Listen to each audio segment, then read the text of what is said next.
야고보서 1장 12절에서 15절을 중심으로 시험과 범죄에 대해서 말씀드리겠습니다. 계속해서 비슷한 얘기가 지금 주어지고 있는데요. 이렇게 여러 각도에서 말씀드리는 이유가 이러는 동안에 여러분들이 죄의 실체를 한번 봤으면 해서 그런 마음에서 말씀을 드리는 거예요. 근데 자꾸 설교하는 사람은 관심을 죄에다가 지금 집중하고 있습니다. 이런 과정에서 이제 여러분들이 성령의 역사로 죄에 대해서 여러분들의 분량에 맞게끔, 은사에 맞게끔 죄에 대한 자각이 있기를 주의 이름으로 축원합니다. 이 타락했던 사단은 하나님께서 주신 명령을 통해서 인간을 또 타락하게 만들어요. 이제 여태까지 살펴본 창세기 3장의 얘기겠죠. 그걸 좀 자세히 말씀드리면 사단은 인간을 유혹해서 타락하게 한다 그랬어요. 근데 거기서 그치는 것이 아니라 타락한 사람을 더 깊이 타락하게 만들어요. 처음에는 하나님 명령을 어김으로 인해서 하나님하고 사이가 멀어지게 했다가 그 사람을 붙들고 점점 더 멀어지게 해서 아예 하나님을 모르는 사람처럼 아주 하나님하고 완전히 다시는 만나지 못할 정도로 깊은 심연으로 이끌고 가게 되는 것이죠. 그래서 우리가 이걸 공부해야 되고 또 조심해야 됩니다. 이거를 잘 실감이 안 나시겠지만요. 조금만 더 보태서 말씀을 드리면은 우리 지금 살아온 것만 해도 그래요. 오늘도 제가 그런 생각을 좀 해봤는데 요즘에 치유에 대해서 계속 생각을 하고 있는데요. 한 가지 문제를 발견한 것이 뭐냐면은 주로 이제 치료한다 하는 거니까 의사들이 저 책을 써요. 믿는 사람이면서 의사들이. 근데 이제 거기 약점이 뭐냐면은 의사의 관점을 못 버리는 거예요. 그러니까 처음에는 기독교식으로 나가다가 결정적인 순간에 가서 해석을 할 때 보면은 의학적인 관점에서 못 벗어나거든요. 그게 함정이에요. 왜냐하면은 우리가 이 타락의 결과라고 보여지는데요. 예수를 믿으면 바탕이 하나님으로부터 시작이 돼야 되거든요. 근데 우리는 예수를 믿는다고 하면서도 아직 이 바탕이 안 바뀌었어요. 사단이 바로랑 똑같아요. 하나님이 우리를 광야에 가서 제사를 드리라고 합니다 했더니 가지만 멀리 가지 말아라. 가되 애들은 놓고 가라. 가되 짐승들은 놓고 가라. 이런 식으로 사단이 하나님하고 사람을 멀게 만들어 놨다가 가까워지려고 하면 조금은 허락하는 것 같은데 그런데 또 더 멀어지는 길을 따라 만들어 놓는 거예요. 이거를 끊임없이 파헤쳐가지고 이 길을 다 부숴버리는 사람이, 이 길을 다 벗어나는 사람이 실은 잘 믿는 사람입니다. 근데 우리는 이런 문제성에 대해서 별로 생각을 못하고 살아요. 더 쉬운 얘기 해볼까요? 의학적인 그런 전문적인 집단 빼놓고선도 개인을 봐도 그래요. 각 개개인이 예수 믿는다고 하지만 사람들이 이제 말하면은 나는 이래서 믿게 됐다, 난 저래서 믿게 됐다, 여러 가지 이유도 있고 동기도 있어요. 계기도 있었고. 근데 문제는 뭐냐면 자기라는 틀은 못 벗어나요. 성격이 이런 사람, 이런 환경에서 살아온 사람, 이런 게 습관인 사람, 이런 걸 좋아하는 사람, 그건 못 벗어나요. 그러니까 목사의 입장에서 본다면은 이 사람이 예수 믿는다고는 하는데 본인은 껍데기 쓰고 사는 사람이에요. 속이 안 바뀌었어요. 그러니까 어디서 나타나냐면요. 삶에서 그대로 나타나요. 조금 전에 말씀드렸죠. 의사들도 성경을 쭉 믿는다고 읽어요. 그런데 예수님이 치료하신 그 대목에 딱 가가지고는 어떤 해석이 나오냐면 의사로서 현대의학의 관점에서 본, 현대심리학의 관점에서 본 해석이 나오는 거예요. 이게 아니에요. 생각을 해보세요. 하나님은 의학이 생기기 전에 하나님이 계셨어요. 모든 것이 없을 때 하나님이 계셨거든요. 그리고 하나님이 계심으로 모든 것이 시작이 된 거예요. 근데 우리는 자꾸 거꾸로 그 시작돼서 몇천 년간 흘러내려온 인간이 만들어놓은, 인간이 쌓아놓은 인간의 경험과 인간의 주장들을 근거로 우리는 맨 처음에 시작하신 하나님을 지금 해석하려고 하고 있어요. 이러고 있다고요. 그러면서 우리는 성경적인 얘기를 하면 성경적인 줄 알아요. 이게 이제 종교개혁만큼 반란을 일으키는 얘기인데 얼마큼 내가 설명할지는 모르겠지만요. 똑같아요. 전문가의 집단을 보더라도 그렇고 개인의 삶을 보더라도 그렇고. 그러니까 앉아서 말할 때는 아무 상관없어요. 다 성경적인 얘기하니까. 근데 삶에서 뭔가를 딱 하나 문제가 부딪히면 행동해야 되잖아요. 그때는 달라지는 거예요. 말로 할 때는 다 동의해요. 하나님 말씀에. 근데 그 문제를 실제로 나랑 부딪혀서 내 문제가 되고 내가 행동해야 될 때는 각자가 달라지는 겁니다. 성격이 이런 사람, 자라는 환경이 저런 사람, 습관이 저런 사람, 바라는 게 이런 사람, 다 다양하게 나타나는 거예요. 근데 우리는 이거를 아무렇지도 않게 생각하고 살아요. 사단은 요 틈을 노려가지고 어떻게든지 우리를 얽어매서 하나님하고 멀어지게 만들고 할 수만 있으면 더 멀어지게 만들거든요. 근데 우리는 그 위험성을 모르니까 그걸 피부적으로 못 느끼니까 다시 말하면은 우리가 가진 게 분명하지가 않으니까 섞여서 사는 겁니다. 그래서 자꾸 말씀드리는 거예요. 여기서도 보니까 타락하고 사단은 거기서 끝내지 않았습니다. 타락한 다음에 사람들의 마음에 그 은밀한 것까지 지배를 하려고 해가지고 점점 하나님을 더 멀어지게, 하나님을 기억 못하고 돌아갈 생각을 못하게 만들 정도로 그렇게 사단은 타락으로 우리를 이끌어가고 있습니다. 주기도 하고 뺏기도 하면서 사람의 정신을 하나님 쪽을 못 바라보게, 하나님을 생각하지 못하게, 하나님께 가까이 가는 걸 전혀 시도하지 못하게 사단은 끊임없이 지금도 일하고 있습니다. 사단이 우선 아까 따먹게 해놓고 나 이제 할 일 다 했다. 얘네 이제 멸망할 거다. 이러고 앉아있는 게 아니에요. 사단은 지금도 그 사람들이 가지고 있는, 그 사람들이 원하는, 그 사람들에게 뭔가 자기네들이 자랑할 만한 걸 가지고 어떻게 해서든지 더 멀리 하고 있거든요. 사단의 목표는 하나예요. 인간이 하나님과 멀어지게 하는 거예요.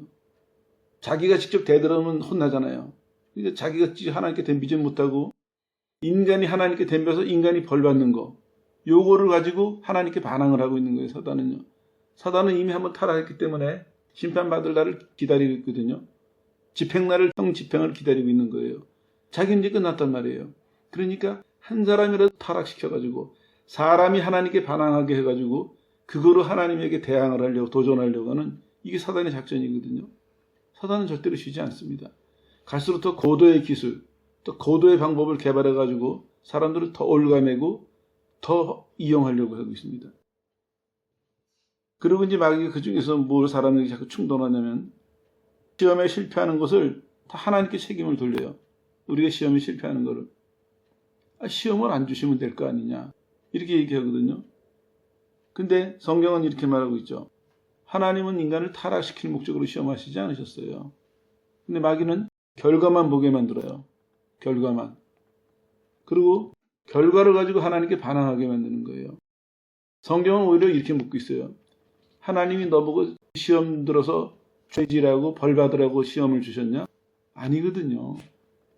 근데 사단은 결과론 혹은 운명론을 만들어 놔가지고 인간을 패배론에 빠지게 만들고 하나님에게 가까이 갈 수 있는 것을 아예 엄두를 못 내게 만들어요.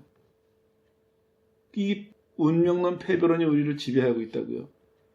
실제로 쉬운 예로서요. 간단하게 보면은 우리 각자 개인의 삶도 그렇고 다른 사람을 도 그래요. 가만히 살펴보세요. 자기 자신이나 남을 대할 때 소망을 가지고 대하는 사람이 몇이나 됩니까? 믿음을 가지고 대하는 사람이 몇이나 돼요? 딱 만나면 의심부터 해요. 그 사람이 무슨 말 하면은 믿기보다는 저게 될까? 의심부터 해요. 우리는 안 된다고 하는 절망론으로 가지고 접근하거든요. 근데 이제 안 되면 뭐라 그래요? 그럴 줄 알았어, 네. 난 벌써부터 알고 있었어. 이게 우리의 모습이에요. 이게 별거 아닌 것 같지만 하나님과 멀어지게 만드는 사단의 세력에서 우리가 지금 못 벗어나고 있다는 얘기입니다. 정말 하나님의 창조를 믿는다면 매일 새롭게 하세요. 하나님은요. 하나님의 창조라는 의미가 그때 만들어 놓으시고 끝나는 것이 아니라 그 만들어 놓으신 것을 매일 새롭게 하시는거든요. 예수님 뭐라고 말씀하세요? 아버지가 일하시니까 나도 일한다. 하나님 오늘도 일하고 계세요. 자신이 창조하신 것을 지키고 계시고 자신이 택한 백성을 지키고 계시고 매일매일 하나님이 일하고 계시거든요. 성경 한번 찾아보세요. 일하시는 모습이 얼마나 많이 나오는지. 근데 우리는 그 하나님을 생각 못해요. 그리고 우리가 실패한 거, 안 된 거, 그 사람이 잘못한 거, 그 사람이 못하는 거, 고리골짜기 있고 하나 그거 안 놓고 그걸 붙들고 그 사람을 내가 알다가 끝날 때 절교할 때까지 그 사람을 그런 식으로 판단하는 거예요. 내 인생도 마찬가지고요. 그러니까 우리가 편안한 것 같지만요. 실제로는 우리는 사단에 속아서 패배론 운명론에서 우리는 못 빠져나오고 사는 거예요. 하루를 활기차게 사는 사람이 몇이나 있습니까? 뭔가를 시작할 때 소망을 갖고 시작하는 사람이 몇이나 있어요. 하나님이 계시니까 새 일을 기대하고 소망하는 사람이 몇이나 있습니까? 하나님이 계시다는 사실은 부인하지 않지만 우리 행동으로 다 부인하는 거예요. 아무런 소망이 없어요. 소망이 없으니까 거기에 대한 기대도 없고 노력도 없고 만약에 무슨 일이 되면 깜짝 놀래요. 이게 어떻게 됐지? 안 되는 걸 당연하게 받아들이고 나 자신에게도 그렇고 남에게 대해서도 그렇고 안 되는 거, 실패하는 거, 못하는 거 그걸 우리는 너무나 당연하게 받아들이고 있거든요. 그래서 현대인들은 어디에 빠졌냐면요. 조금 전에 말씀드린 것처럼 운명론의 패배론에 빠져 있어요. 그리고 이론적으로 이렇게 주장해요. 창조와 죄는 같다. 창조될 때부터 타락은 같이 있었다. 이렇게 얘기를 하고 있습니다. 실제로 그렇지 않죠. 창조된 다음에 타락한 것이죠. 근데 그들은 존재가 곧 죄성이라는 얘기예요. 왜냐하면 창조와 타락이 같으니까, 창조와 죄가 같으니까 인간이 존재한다는 것 자체가 죄라는 거예요. 자, 이 말은 이제 멀리 갔죠. 선하신 하나님이 선하게 창조하시고 선하게 축복하신 하나님의 모습과 계획은 싹 다 가려졌어요. 그리고 인간의 존재가 죄라 이 결론까지 사람들을 끌고 갔어요. 그래가지고 사단이 주장하는 건 이거예요. 해탈해야 된다. 니르바나 해야 된다는 거예요. 벗어나야 된다. 존재 자체가 죄니까 우리는 다 버리고 가는 살아나려면 그거의 방법밖에 없다. 이거요. 우리랑 상관이 없는 얘기겠지만 이런 사상이 이러한 행동이 우리 삶을 우리 성격이나 삶을 그대로 지배하고 있습니다. 여러분도 어떻습니까? 살면서 무슨 문제를 만났을 때 이게 하나님이 원하시는 대로 회복이 되고 하나님이 원하시는 대로 이루어져서 하나님께 영광을 돌린다 하는 생각보다는 포기를 해버리는 게 쉽거든요. 안 해버리는 게, 그만둬 버리는 게, 심지어는 자기 자신에 대해서도 그렇고 남에 대해서는 더 말할 것도 없고 우리는 매일 포기하고 살아요. 매일 패배하고 사는 건데 그건 우리는 생각 못하고 매일매일 포기하고 사단이 속이는 그 가설에 속아가지고 우리는 하나님과 하나님의 선하심과 하나님이 창조하신 목적 이런 것은 아예 생각도 못하고 바라다 보지도 못하고 그렇게 살아가고 있습니다. 그런 거 보면요. 얼마나 뿌리 깊게 죄가 자리 잡고 있습니까? 에덴 동산에서 선악과를 따먹게 만든 이 한 가지 행동이 시간이 흘러오면서 우리 인간의 삶 속에 개인도 물론이고 인류 전체의 삶 속에 구석구석에 정말 뿌리 깊게 자리 잡고 있습니다. 예수님이 이걸 해결하러 오신 거예요. 예수님께서. 그럼 우리가 예수 믿는다는 얘기는요. 예수님을 믿는 순간에 예수님에 의해서 이것이 뿌리씨 뽑혀야 돼요. 그리고 물론 이제 한순간에 되지는 않겠죠. 이해하는 데 한계가 있으니까. 큰 뿌리가 뽑히고 줄기가 뽑히고 해가지고 이 다 뽑아내야 돼요. 다 뽑아냈을 때 그때 거기 뭐가 남느냐. 하나님이 만드신 것, 그 만드신 것 속에서 하나님의 존재와 계획과 역사하심이 우리에게 소망을 주고 기대를 주고 그게 나타나거든요. 갈 길이 멀죠. 근데 우리는 이 길에 대해서 아무 생각 없이 살려 하니까 그냥 영원히 멀리 살고 있거든요. 죄를 공부하는 이유도 그겁니다. 죄가 단순하게 요거 하지 마라 저거 하지 마라 이 정도 수준이 아니에요. 죄와 죄가 끼치는 그 영향력을 우리가 심각하게 생각해서 우리 개인의 삶 속에서 우리 인간의 삶 속에서 이게 뿌리를 내리고 있는 이거를 파내야 돼요. 캐내야 된다고요. 그걸 캐내는 사람들이 하나씩 둘씩 늘어날 때 그런 캐내는 분야가 하나씩 둘씩 늘어날 때 하나님이 구원하신 예수님이 구원하신 그 구원을 회복하는 거거든요. 그게 이 땅에 살아가는 동안의 축복입니다. 그리고 그걸 하는 수고가 나중에 하나님에게 상 받을 수 있는 이유가 되는 것이고요. 성경의 증언을 조금 더 설명드릴게요. 다 했던 것이라 정리만 하고 넘어가겠습니다. 하나님은 명령하실 때요, 인간이 순종하는지 안 하는지를 보려고 명령하신 거 아니에요. 하나님이 아시잖아요. 전지전능하다 그러시거든요. 전지하는 건 모든 걸 다 아신다는 얘기죠. 전능하다는 건 모든 거에 능하다는 얘기입니다. 아브라함이 이삭을 바칠 줄 아셨겠죠. 모르시면 안 되죠. 하나님인데. 여기서 출발해야 돼요, 우리는. 하나님이 누구냐서부터 출발해야 되거든요. 그래서 하나님을 공부해야 돼요. 하나님을 기억해야 되고 그 하나님을 의지하고 살아야 돼요. 아담도 마찬가지입니다. 하나님이 이 사람이 따먹을지 안 따먹을지, 말씀을 지킬지 안 지킬지 몰라서 하신 게 아니에요. 하나님은 아셨어요. 그렇다면 이제 얘기가 달라지는 거예요. 사단은 하나님이 아담에게 타락하라고 시험을 주셨다, 이렇게 주장하는데 하나님은 아셨거든요. 그럼 하나님이 만약에 알고 하셨다면 나쁜 하나님이죠. 그렇지는 않거든요. 그럼 다른 생각을 해봐야 돼요. 하나님이 아시면서 했다는 얘기는 결국에는 지금까지 우리가 속고 있는 아담이 죄짓게 하기 위해서 하신 것이 아니라 다른 목적이 있으시겠구나. 근데 하나님은 선하신 분이니까 하나님은 아담에게 더 좋은 걸 주시려고 하셨구나. 이 답이 나와야죠. 이 답을 사람들은 선뜻 못 내놓는 거예요. 이상하잖아요. 하나님이 선하신 분인데 왜 그 대답이 선뜻 안 나오죠? 오히려 이상하게 생각해야죠. 아니다. 하나님은 선한 분인데 그 선하신 하나님이 왜 아담이 쓰러지게끔, 죄짓게끔, 벌받게끔 왜 하나님이 그 사람에게 그렇게 하실까? 하나님의 성품 자체가 그렇게 하실 수가 없거든요. 너무 쉬운 답이죠. 이걸 이제 우리 삶에다 대입해보면요, 내 자신에 대해서도 그렇고 남에 대해서도 그래요. 어느 관점에서 보느냐, 어느 관점에서. 내가 하나님 편에 서서 본다면은 나 자신에 대한 평가나 남에 대한 평가나 태도가 달라져야 돼요. 달라져야 된다고요. 한번 여기서도 멈춰서 생각을 해보세요. 우리가 지금까지 보고 있는 건 대부분이 패배론 운명론에 입각한 거예요. 사단이 좋아하는 방법으로, 사단이 원하는 방법으로 내 자신도 보고 남도 보는 거예요. 우리 그게 옳다고 생각하거든요.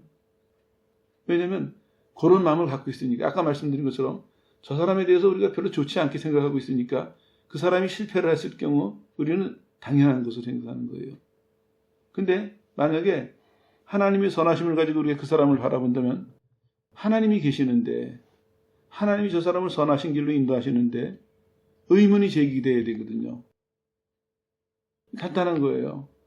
이 간단한 것부터 시작해서 심오한 데까지 하나씩 하나씩 고쳐나가야 됩니다. 이 고쳐나가는 사람이 바름 있는 사람입니다.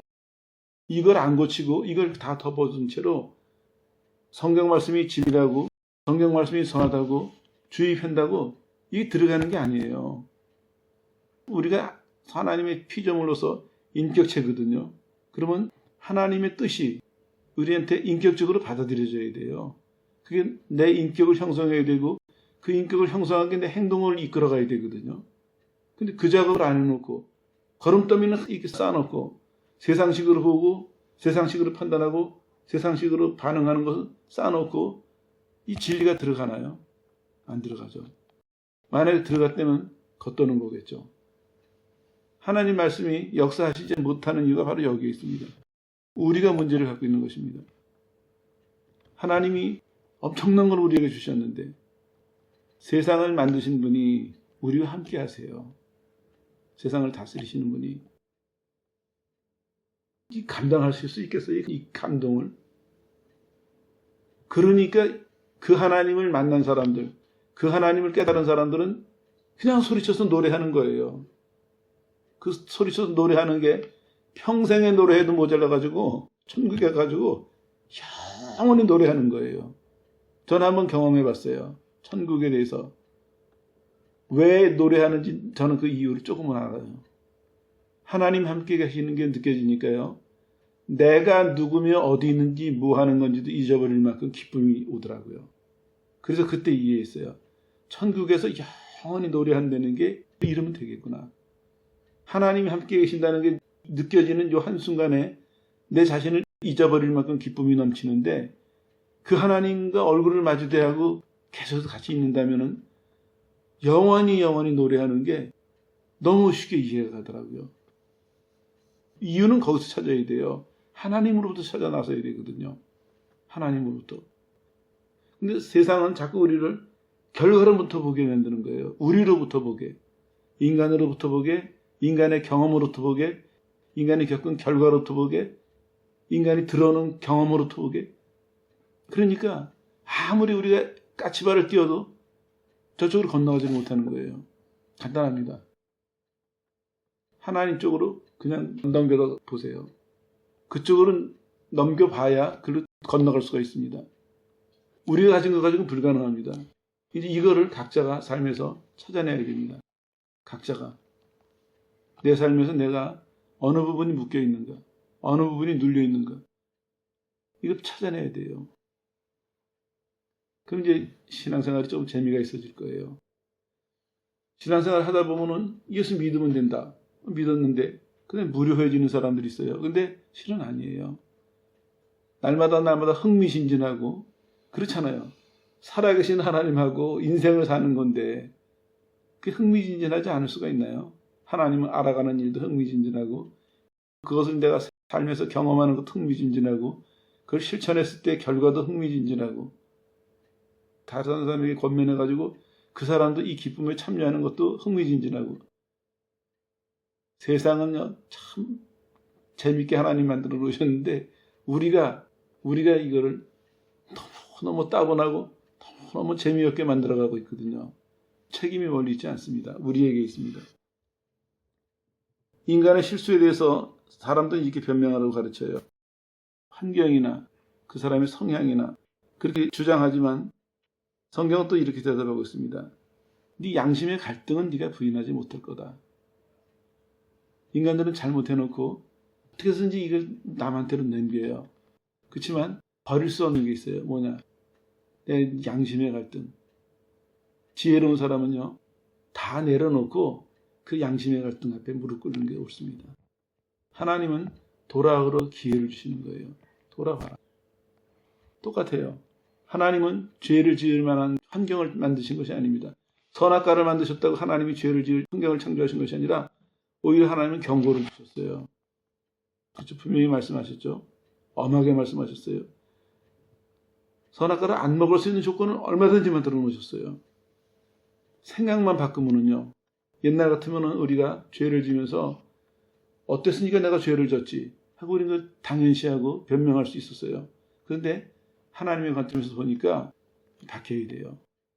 하나님은 죄를 안 질 수 있는 방법을 10가지 만들어 놓으셨는데 우리는 죄 질 수 있는 가능성 하나를 붙들고 안심하고 죄 짓고 그거로 우리는 떳떳하게 변명하고 떳떳하게 핑계대고 살았구나. 이거를 발견해야 되거든요. 이게 차이입니다. 조금 그런데 아무튼 더 진도가 나가볼게요. 정리를 좀 해야 되겠네요. 오늘 주제의 강조점이 뭐냐면요. 성경에 여기 나오는 것처럼 하나님은 사람을 시험하시지 않는다고 했어요. 각 사람이 시험을 받는 것은 자기가 시험을 받는 것입니다. 이게 선이 분명해야 됩니다. 절대로 이 속임 속에 넘어가서는 안 됩니다. 여러분 양심도 때로는 여러분 자신도 여러분의 죄를 변명하자고 자꾸 유혹할 거예요. 죄를 졌을 때 마음에 찔림이 오잖아요. 그럴 때 마음 한구석에서는 이러니까 그랬잖아. 남들도 다 그래. 괜찮아. 이게 변명하도록 여러분들 양심을 속일 거예요. 그리고 또 여러분 주변의 사람들도 대부분 여러분을 위한다고 죄로 인해서 고민하거나 갈등하는 여러분에게 그래 그건 죄다. 버려야 된다.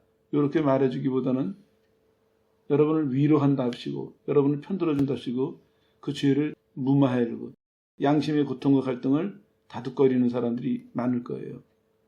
이거 헤쳐나가야 됩니다. 속으면 안 됩니다. 깨어 있어야 됩니다.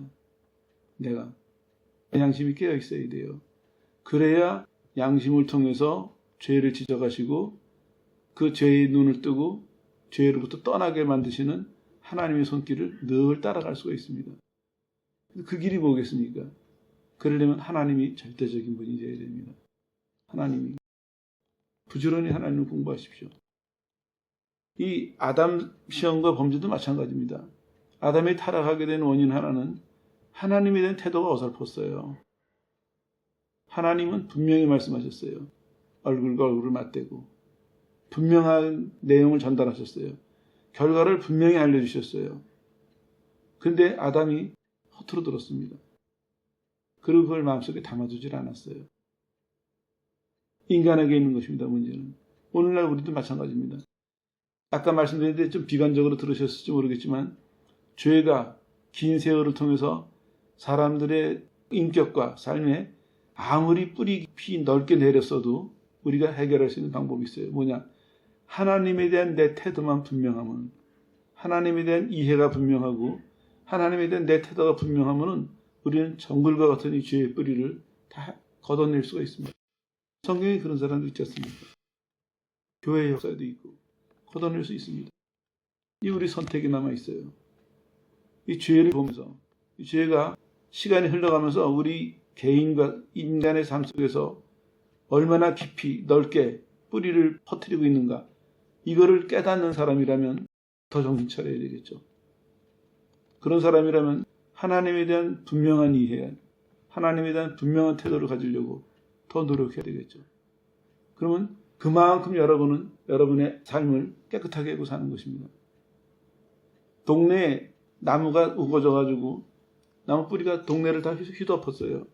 그랬을 때 부지런한 사람은 자기네 마당을 다 치울 것입니다. 나무 뿌리는 캐내고 잘라내고, 그런 사람은 깨끗한 마당을 갖고 살겠죠. 근데 그렇지 않은 사람은 여전히 마당에 나무 뿌리가 우퉁부퉁 튀어나오고 돌이 그대로 쌓여있고 그런 환경에서 살겠죠. 똑같습니다. 영적인 일도. 하나님께서는 오늘 우리에게 말씀하고 계세요. 우리가 어떤 소리를 들었어도, 어떤 경험을 했어도, 어떤 환경 속에 있어도 하나님은 한 줄기 빛을 늘 꺼뜨리지 않으세요. 뭐냐? 하나님이 절대적인 분이고 하나님이 선하신 분이고 누구든지 그 하나님 쪽을 바라보고만 산다면 어떠한 어둠에서도 길을 찾을 수 있고 어떠한 복잡한 환경에서도 헤쳐나올 수 있다. 하나님은 이 한 줄기를 계속 우리한테 비추시고 있는 것입니다. 절대로 꺼뜨리시지 않을 겁니다. 우리가 눈 감거나 우리가 얼굴을 돌려서 외면하지 않는다면 이 빛은 늘 우리를 비출 것입니다. 그 놀라운 것은요, 이 빛이 약해 보여도요, 이 빛이 사는 길이에요. 사는 길이고 살 수 있는 길입니다. 왜냐하면 하나님으로부터 온 빛이기 때문에. 어느서부터라도 시작을 하세요. 이제 시간이 갈수록 여러분들이 왜 이렇게 얘기하는지 구체적으로 이해가 가실 거예요. 구체적인 예를 이제 하나씩 들 거예요. 그 미리 말씀을 드리면요, 사람들이 이렇게 만나보면은 분명히 생각도 있어요. 경험도 있고. 근데 잘못된 생각, 잘못된 방향을 바라보고 있으니까 인격이나 삶에 있어서 점점 하나님하고 먼 길로 가고 있어요.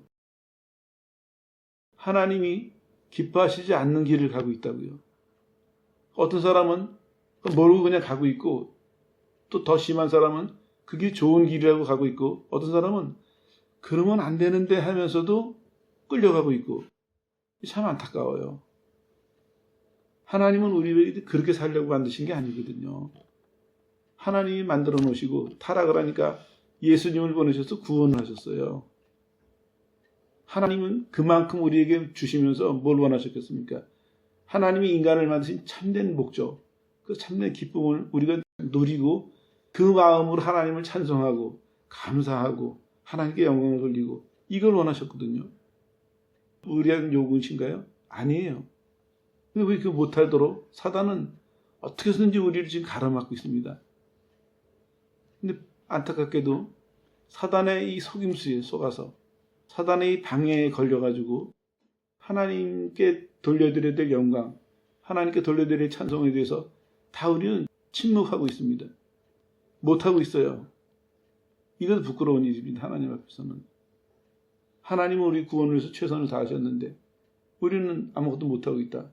이게 부끄러운 일이거든요. 이거 회복해야 됩니다. 그러려면요, 이제 하나님을 바라보세요. 하나님을 바라보실 때 어둠이 하나씩 거쳐나갈 것입니다. 아, 여태까지는 내가 내 입장에서 생각을 했구나. 사람들이 말하는 사람들 입장에서 생각했구나. 그런 식으로 내가 인생을 이해했고, 그런 식으로 삶을 이해했고, 그런 식으로 내가 살아왔구나. 이거를 여러분들이 하나하나 깨달아야 돼요. 그거는 뿌리쳐야 되고, 성경이 말하는 하나님과 하나님의 뜻과 하나님의 길, 이거를 하나씩 하나씩 알아가면서, 그러면서 하나님이 인간에게 주고 계시는 인간으로서의 진정 복된 길, 이게 눈을 떠야 됩니다. 그리고 이거는 여러분 스스로가 살아갈 뿐만 아니라 여러분 주변의 사람들은 그 길을 이끌어야 돼요. 이거 책임이에요. 서로의 책임입니다. 먼저 하는 사람은 가르쳐줘야 되고, 이거를 성경은 우리에게 회복하라고 말씀하고 있습니다. 그 자꾸 죄를 다루는 것입니다. 죄를 찾아내다 보면요, 이제 실체가 나올 거예요. 여러분들도 하나님 앞에서 기도하십시오. 하나님께 의지하는 사람이 하나님으로부터 볼 수가 있습니다. 내가 내 입장을 끝까지 갖고 보면요, 절대로 하나님의 입장을 볼 수가 없어요. 그래서 예수님도 뭐라 그러셨어요? 나를 따라와라 그러셨어요. 너 것을 버리고 나를 따라와라. 그리고 마지막은 이 말씀이 중요해요. 내가 너를 어떻게 만들리라. 아브라함에게는 그렇게 말씀하셨어요. 너가 예전의 삶을 다 버려라. 예전의 사고방식, 살던 습관을 다 버리고. 왜 그랬을까요? 환경을 옮기는 것으로 하나님 한 변화를 주신 거예요. 이것을 계기로 너 새롭게 시작해라. 그러면 내가 너를 믿음의 조상으로 만들어주리라. 거기까지예요. 예수님이 제자들에게 뭐라고 하셨어요? 너의 삶을 버리고 나를 따라라. 내가 너희를 하나님 나라의 일꾼으로 삼겠다. 하나님은 완벽하세요. 가시고 부르시고 어떻게 하시겠다는 결과까지 약속하시거든요. 우리도 똑같아요. 우리도 약속을 하나님 하셨어요. 나를 예수 믿게 하실 때, 나를 구원해 내실 때, 너가 예수를 믿는다면 너의 죄를 용서해주고 내가 너를 어떻게 해서 어떻게 하겠다. 그 약속하셨다고요. 근데 사람들이 이걸 못 보니까, 이걸 놓쳤으니까 지금 오림부중을 헤매고 있는 거거든요. 이 한계 속에서 이제 나와야 됩니다. 바라보십시오. 여러분을 구원하신 그 예수님 앞에 질문을 하세요. 하나님, 나는 뭘 해야 됩니까? 나는 뭘 해야 됩니까? 아니, 저 새들도 이름 없는 들풀도 목적이 있어서 만드셨는데, 성경의 표현대로 본다면요, 이름 없는 들풀도 아침에는 하나님을 찬양하고 있는데, 나는 인간으로서, 하나님 형상을 입은 인간으로서 예수님이 십자가에서 죽으시면서까지 구원하셨는데 난 뭐 해야 됩니까? 난 누구면 뭐 해야 됩니까?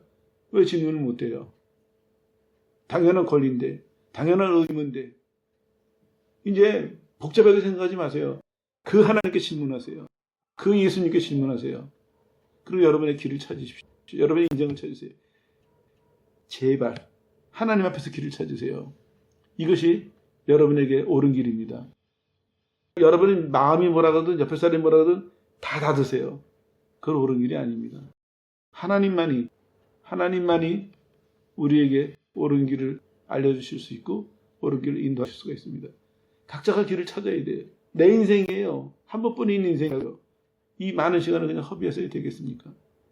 우리는 더군다나 빚을 진 사람인데, 한 번 타락했는데 예수님이 십자가에서 죽으시면서 구원해 주신, 우리는 빚을 진 사람인데 그걸 모른 척하고 살 수 있나요? 그러면 안 되죠. 하나님 앞에. 이제 이 죄를 자꾸 말씀드리는 이유가, 어느 순간에 꽝 부딪힐 때 외면하지 마세요. 그것서부터 하나님과 대화를 다시 시작하세요. 하나님 맞습니다. 내가 죄인입니다. 내가 죄인입니다. 거기서부터 대화를 시작하십시오. 그럼 하나님 틀림없이 말씀하실 거예요. 내가 너를 용서할 것이고, 내가 너를 건져낼 것이고, 내가 너를 의로운 자로, 새로운 피조물로 세울 것이다. 분명히 약속하실 거예요. 이러고 시작하면 됩니다. 하나님 우리에게 말씀하고 계세요. 죄의 눈을 뜨라고. 그건 작게로는 우리 구원을 위해서 말씀하신 거고, 크게로는 하나님의 자녀들이 죄의 눈을 떠서 이제는 의의 백성으로서 살아가서 하나님의 뜻을 이 땅에서 드러내라고, 그런 목적에서 말씀하실 거예요. 역사하실 거예요. 기대하시고요. 이제는 직접적인 표현이 나갈 수도 있습니다. 피하지 마세요. 방패를 준비하지 마세요. 하나님 앞에 그냥 나오세요. 그래서 하나님의 말씀이 나를 찔르는 한이 있어도, 하나님 말씀이 내가 배이는 한이 있어도 오늘 이 죄의 문제를 내가 해결한다. 더 이상 이제 죄의 노예가 되지 않겠다. 사람들의 논리에 속지 않고 감정에 속지 않고 죄가 유혹하는 데는 넘어가지 않겠다고 하나님 앞에 나서세요. 그랬을 때 여러분이 죄를 개인적으로 이길 수 있고 그런 사람들이 늘어날 때 우리 세대가 우리 시대가 하나님 앞에서 제 몫을 다할 수가 있게 될 것입니다. 정리를 하겠습니다. 사단은 하나님의 것을 가지고 우리를 자꾸 타락하게 만들어요. 하나님의 것을 가지고. 이렇게 창조하셨다는 사실을 믿으면 그것 가지고 타락하게 만들고 그러거든요. 우리는 하나님을 바르게 알고 바르게 무장해야 됩니다. 그래야 사단의 계계를 안 넘어갈 수가 있어요. 그 성경은 분명히 말씀하고 있어요. 하나님은 시험하지 않는 분이다. 시험하지 않는 분이다. 하나님을 바르게 아는 것, 그 하나님을 바르게 의지하는 것, 이것만이 이길 수 있는 길이라고 믿으시고요. 여러분들이 하나님을 알아가는데 조금 더 각오하시고 조금 더 마음을 다하셔서 사단의 어떠한 속임수도 이길 수 있는 강한 신자들 되시기를 예수의 이름으로 축원합니다.